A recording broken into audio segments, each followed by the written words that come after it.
There is also the pushback from people elsewhere that Tamil Nadu in particular has been taking an unnecessarily aggressive or regressive, whatever word one wants, stand on some of the federal issues that other states have not objected to. The two examples that come to mind, the first is, of course, the Kendriya Vidyalayas, that even though school education is principally a state subject, the center established central schools which were designed principally for central employees to park their children when they're in transferable jobs and they needed some common elements. But as I understand it, Tamil Nadu has refused to allow any, sorry, not Kendriya Vidyalayas, beg your pardon, the Jawahar Navodaya Vidyalayas, because in the Jawahar Navodaya Vidyalayas, Hindi is compulsory and Tamil Nadu has refused to accept that. So Tamil Nadu is the only state where there is no Jawahar Navodaya Vidyalaya. That's one kind of question where we ask, is Tamil Nadu being reasonable? How does it matter if there are some Tamil children who are learning Hindi? How does it hurt Tamil Nadu's interests? And the other question also of an example like this is the current controversy over the NEET exams.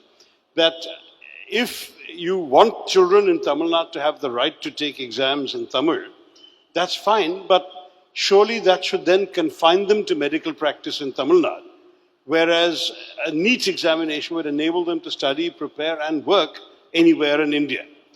How would you respond to these two criticisms?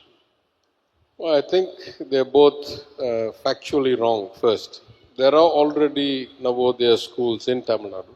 Oh, there are. I have people, I know personally, the former commandant of the DSSC in Wellington is a graduate of a Navodaya school. So I won't say there are no schools. Maybe we don't increase their number as aggressively as other states. But there's a broader issue there about language. And that is that the notion of compulsory Hindi has been kind of the third rail or the lightning rod for politics in Tamil Nadu for over 80, 90 years.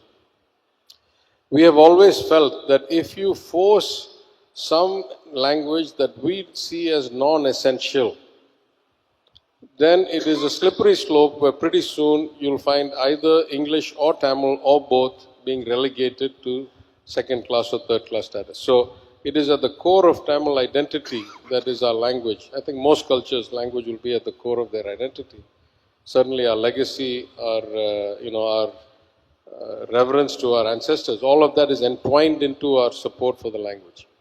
In that sense, as Peranangi Ranna said, if I have a two-language policy, Tamil because everybody wants their mother tongue first and foremost, and after that English as a means of communication across states, across countries, there's one language that everybody can use, and it's actually commercially of value when I go and compete in the world. Why should I need to learn Hindi? And as I pointed out when the parliamentary panel made its recommendation, I said, if you insist on a three-language formula, what you're effectively saying is that those parts of the Hindi heartland cannot be taught English as a second language, even as a second language. And therefore, what you're really saying is that the Hindi heartland gets to have a one-language formula, they'll only know Hindi, and Kerala and Tamil Nadu and Andhra and Telangana and Maharashtra and Gujarat should have a three-language formula, our mother tongue for ourselves, English to speak to the rest of the world, and Hindi to speak to those people who cannot learn English. Right? Why should I need a three-language formula? Basically, one for them and three for me. Right? So we are completely opposed. I speak reasonable, can save my life Hindi. I studied at a central board school. I'm happy for anybody who voluntarily wants to speak Hindi. I'll put the last nail in that coffin. If you remember, the states were divided at independence based on linguistic differences. If that is the case, why do we have a Rajasthan and a Bihar and a Uttar Pradesh and a Madhya Pradesh? If all of them we consider Hindi heartland, what happened to all their original languages? That's what happens when you push Hindi down our throats. So we don't want Hindi. Now, as far as the NEET is concerned, Tamil Nadu has the highest per capita doctors per 1,000 people in our country, 4 doctors for every 1,000 people, most number of medical colleges, most number of government medical college seats, and we are perfectly far ahead of the national average in medicine in every way.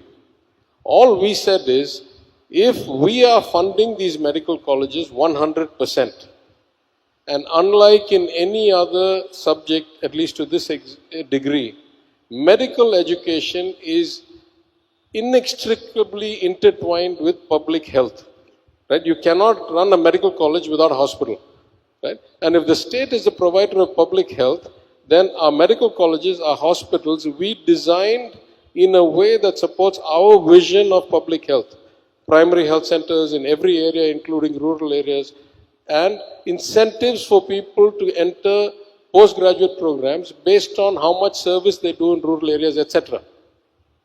When it's 100% our money coming out of our budget, not 1 rupee coming from the union, it's completely linked to public health, which is a state subject.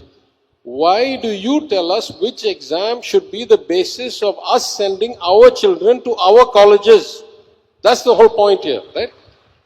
Now, even if you tell me that the government of India had produced spectacularly better results than Tamil Nadu, or there was some other state that had a brilliant outcome, therefore you say, listen, you can learn from them. We are thoughtful people, we'll try. When I am the leader in the country, why should the 5th ranked student come and tell me how I should do my studies? Makes no sense at all, right? So that's the reason we oppose NEET. Say, who are you to tell us how we should run our money, our health, our children? We know how to do it. We have shown spectacular outcomes. The Indian doctor diaspora around the world is testament to what the Tamil Nadu medical education system has achieved. Why should we listen to you?